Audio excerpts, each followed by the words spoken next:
Hey you guys, welcome back. So today I wanted to talk to y'all about destiny swapping. And this is not something that I want to talk about very often, but I was on a walk today with my spirits beside me. I didn't even call on them. They just kind of came through, and my ancestors, my guardian angel, and we kind of talked about destiny swapping and whatnot.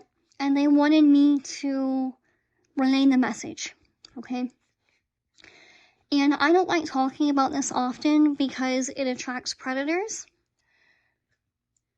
And I just don't like talking about shitty people in general. Like, I don't like giving them airtime. I don't like giving them energy online. Because that's what they want, because they're vampires and parasites. But this information can save lives. Okay. And before I go any further, I just want to say, I am not trying to fearmonger anyone. Please don't make the mistake that I made of giving your power away. Okay? Y'all have an advantage. Because there's actually information on the internet about this concept. When it was happening to me in like 2020, 2021, no one was really talking about it very much. So use that to your advantage without getting obsessed. But my godparents, God bless them, checked me and would tell me that I was giving my power away. And they were right. And the reason that happened, it wasn't because I was weak. I was just uninformed. Because I didn't know what destiny swapping was. I didn't know how to deal with it. And by the time I was able to put a name to it and conceptualize it, it had already been going on for years. Right? And this happened to me, this started in my early 20s when I had just started my spiritual journey because my daddy had passed away and I started ancestor veneration and all that. And my first two elders both tried to destiny swap with me. Not the godparents I have now, okay? But my first two did this shit. Both of them have very similar energies. Both of them had a background in Satanism and Luciferianism, and I've noticed that a lot of people that try to do this to people work with demons. And if they don't work with demons, they'll try to work with muertos, spirits of dead people, that were absolute menaces and criminals when they were alive. So murderers, serial killers, robbers, thieves, outlaws, all that kind of stuff, right? That's the spirit they'll use to carry out the work. And these entities that these people work with will see someone like me. I was young. I had a lot of money from my daddy passing away. I was just a baby on my spiritual path. My spiritual gifts were not nearly as developed as they are now, and I was vulnerable. And they could see all that. And they also could see my future. Both of these people were psychics and necromancers and spiritual workers. Just because someone has spiritual gifts does not make them a good person. It's just like somebody going to church. That doesn't automatically make them a good person. Okay? These people could see the blessings I was meant to have, the spirits that walk with me, the ancestors I have, and the power my lineage has, especially my dad's side, because my dad was Greek Romani and gypsies have a lot of spirituality. And we also have a lot of ancestral spirituality that carries on that a lot of people are envious of, which I don't understand because it's all come from suffering, but that's neither here nor there. They could see everything from who I was in that moment to who I'm meant to become and the blessings that are meant to come and the calling that God gave to me. But I didn't know any of this.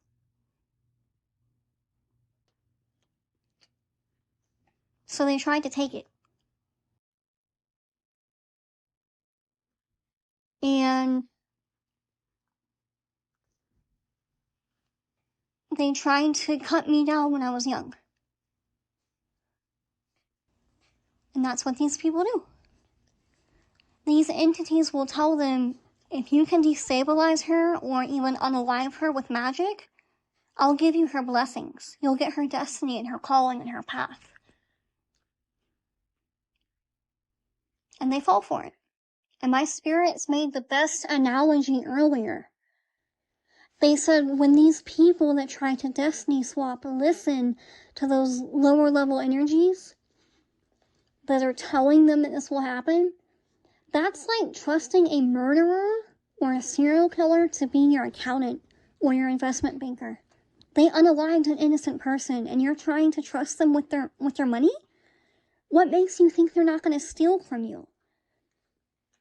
These people don't realize, even if they are able to, God forbid, unalive an innocent person and get their end goal, there's no guarantee that that person's path and destiny and blessings will come to you.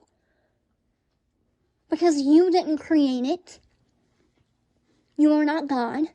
And whatever entity or demons you tried to employ or hire to carry out the work, and that you paid to do the work with sacrifices and offerings, they didn't create that person or their calling either.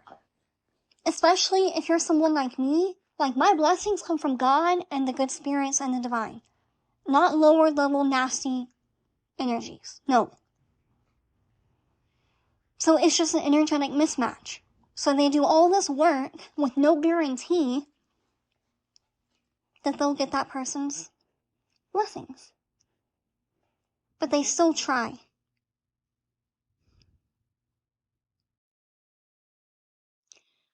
But there's a 3-part process that I'm going to give to y'all for free in this video that you can follow to at least get a good start against this shit. Okay? The first one, inner work. Emotional healing, releasing your trauma, breaking your toxic patterns, being a better person. Okay? Ancestor veneration, ancestral healing. Breaking those toxic cycles in your family. You can't change the past or your parents, but you can change you and say, no, that cycle ends with me. And your ancestor veneration will help you get there. That's why I love Espiritismo so much, because it's not just about the Mesa Blanca. Your ancestors went through that experience. If it's an ancestral wound, they know how it hurts, and because they're on the other side, they're able to help you through it. It's not always going to be easy, but you have support, okay? Because they want better for you and your lineage. That's the most important. Character development.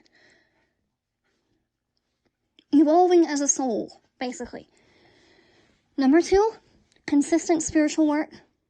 Cleansing and protection. I'm not talking about going back and forth and playing brujeria ping pong with these assholes and throwing at them because that's what they want. No, I'm talking about spiritual work to better your life and cleanse and protect yourself and do other things to bring blessings into your life. Okay? On a consistent basis. Don't be a fanatic. You don't need to be doing spells every single day. But just having a good spiritual routine. That's important. Number 3, whatever your goals are and the deepest desires of your heart, taking physical action towards that. If you want a healthy marriage, start dating. You gotta put yourself out there. If you want a high-powered career, you gotta work for that promotion. And that also ties into the spiritual work component. Be working hard to get that promotion and also be doing spell work to attract it to you. If you want better health, taking better care of yourself, exercising, eating healthier. Okay? Because these people that try to destiny swap with you and then want your blessings, they're only willing to put in a lot of work in the spiritual realm. They're not going to work on their character or do their inner work because they don't give a fuck about being a better person. If they did, they would not be trying to take someone's blessings or destiny. That's just math.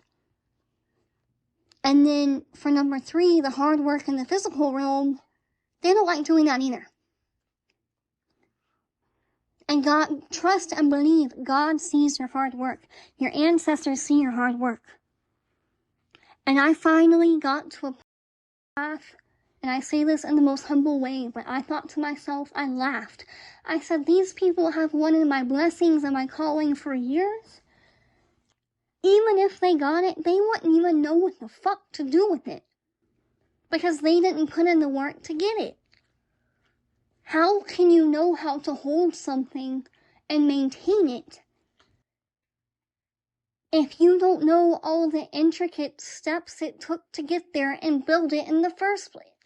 It's just gonna slip through your fingers because it's not real.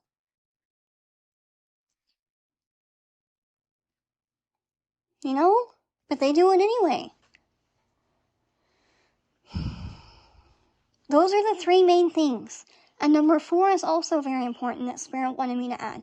Be mindful of who you have around you. The relationships in your life are very important and can really impact the trajectory of your path. If people talk down to you, belittle you, abuse you, gossip about you, make fun of you, call you names, push you around, act two-faced, haunt and hold, get them the fuck out of your life. It's dead weight. And these entities will try to use the people around you to deter you. Okay? And you're better off alone than in bad company.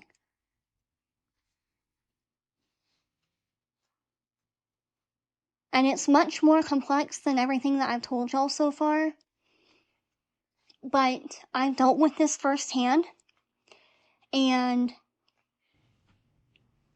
it's going to have a severe increase in the next 10 years. We're going to be hearing a lot more about destiny swapping, and there's going to be a lot more people dealing with it in the next 10 years. And I'm going to tell you why. Because there is a wave of divine feminine energy coming.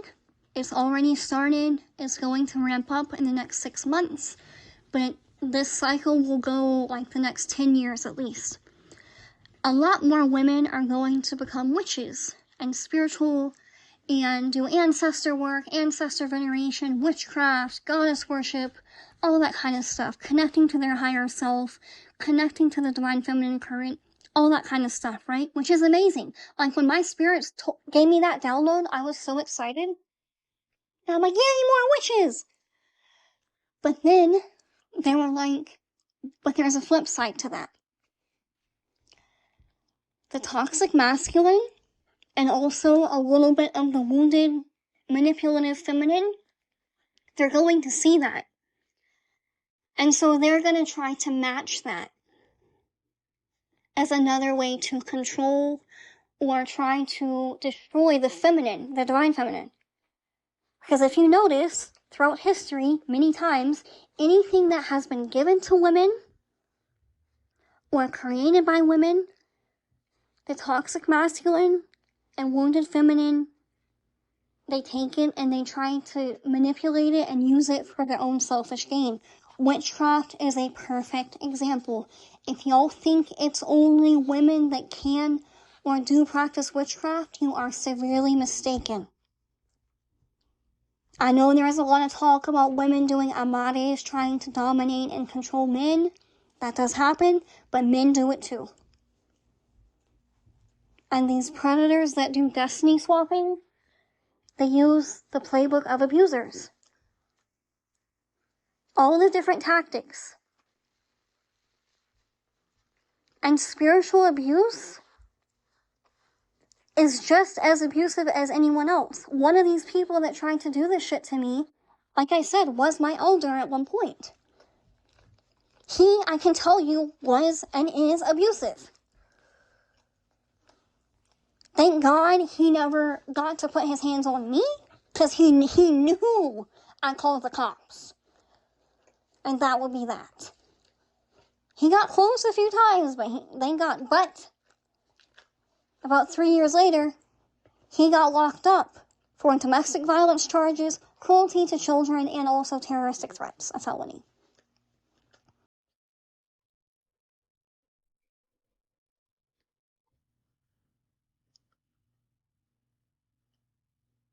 It's the same fucked up energy.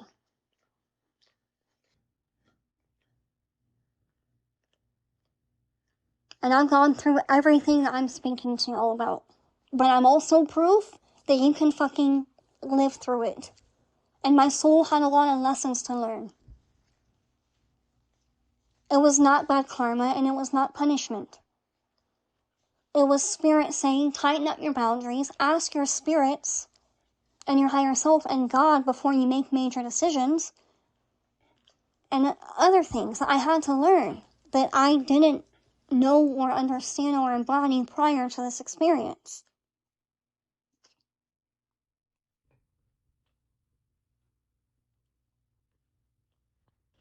So I know that I'm meant to help other women navigate this in the next 10 years, because it's coming and it's happening.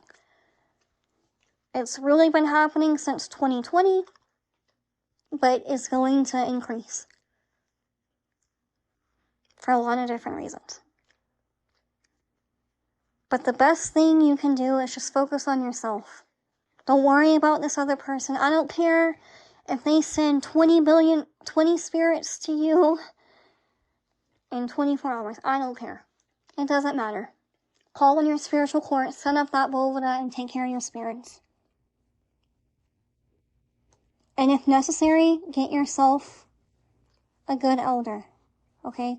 But I recommend, if possible, building that connection with your ancestors and your spiritual court and your spirit guides first, and then seek out an elder. Have your communication down at least a little bit.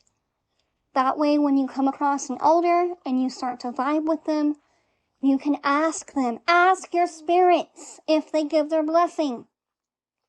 That's where I fucked up.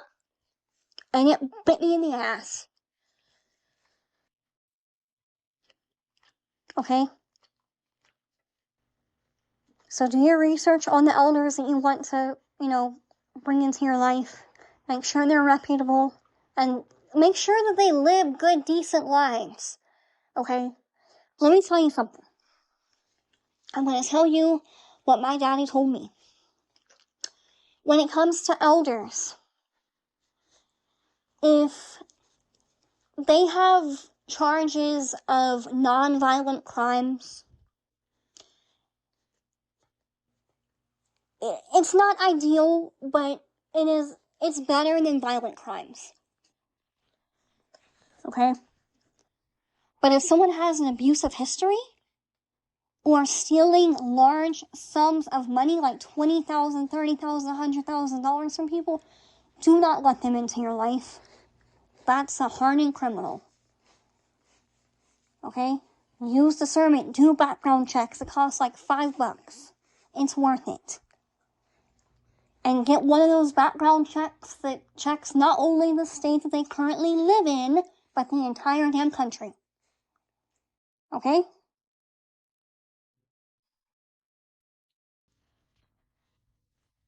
Because predators are out there, and as the collective is having more and more spiritual awakening, the predatory people and the sociopaths and psychopaths of this world are catching on and infiltrating spiritual spaces and learning spiritual knowledge.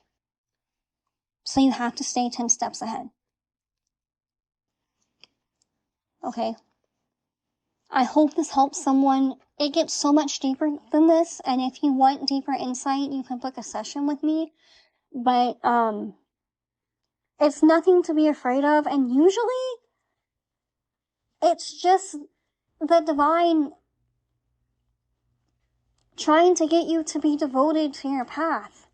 Because when someone is trying to take your path and your calling and your blessings away from you, you only have two choices. Either you're gonna buckle down and be 10 toes down and be extra committed and extra devoted, or you're gonna give it up and settle. And I fucking refuse to settle.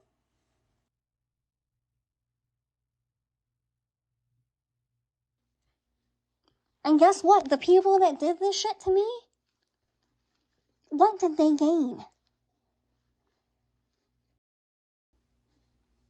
I suffered a little bit. There was some pain there and loss. But I learned lessons that I only had to learn one time, and that was enough. That I will not only carry with me for the rest of my life, but also pass on to my students or my godchildren when I have them, in hopes that they don't make those same mistakes. I take that experience, that one-time experience in my early 20s that these assholes caused me, and I will multiply it. And that itself is healing.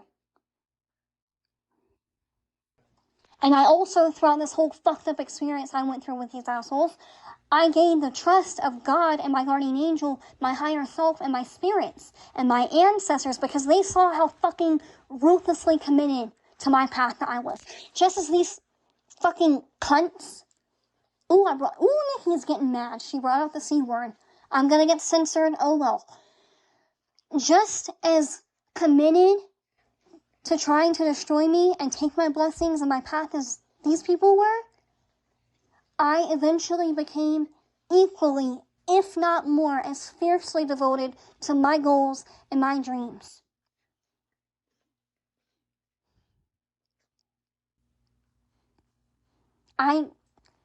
Like I said at the beginning of this video, I gave my power away a little bit, but I got to the point where I was like, fuck no. I want what I want, and that's it. So what did they gain? At most, they gained a little bit of satisfaction from maybe seeing me suffer. Because for the second person, he was in my life for a year. And he was doing this shit the entire time that he was in my life, and I had no idea. So he got to see it in real time. Okay? But they also got a hell of a lot of bad karma. I'm still here. I'm still on my mission.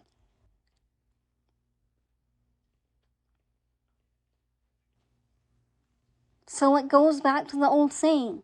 The only person you hurt when you're being a malicious asshole is yourself.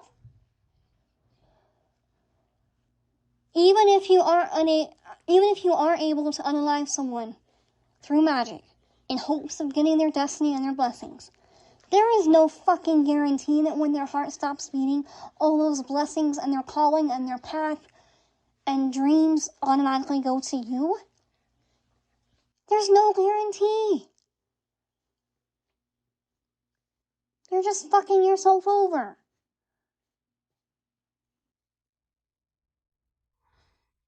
Anyway, I think that's everything I needed to say. This was powerful. Don't give your power away. Don't be afraid of these people. Just focus on yourself and be committed to your goals, do your spiritual work, nurture your spiritual gifts, and that's that. Okay, it's not nearly as simple or as easy as that, but it's a good start. Alright, I love you. Bye.